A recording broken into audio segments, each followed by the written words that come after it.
ങ്ങളുടെ പേരിൽ 3 നികുതികൾ അടക്കേണ്ടതുണ്ട്. ഒന്ന്, നമ്മൾ തദ്ദേശ സ്വയംഭരണ സ്ഥാപനങ്ങളായ പഞ്ചായത്ത്, മുനിസിപ്പാലിറ്റി, കോർപ്പറേഷൻ ഇവയുടെ സ്ഥിതി ചെയ്യുന്ന പ്രദേശത്തെ തദ്ദേശ സ്വയംഭരണ സ്ഥാപനത്തിൽ നമ്മൾ അടയ്ക്കേണ്ട വസ്തുനികുതി, പ്രോപ്പർട്ടി ടാക്സ്.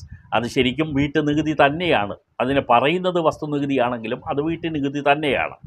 അതുകൂടാതെ നമ്മൾ വില്ലേജ്, താലൂക്ക് ഓഫീസുകളിൽ നമ്മൾ അടയ്ക്കേണ്ടി വരുന്ന ഒരു നികുതിയുണ്ട്. റവന്യൂ ഡിപ്പാർട്ട്മെൻറ്റിൻ്റെ കീഴിലുള്ള 2 ഓഫീസുകളാണ് വില്ലേജ്, താലൂക്ക് ഓഫീസുകൾ.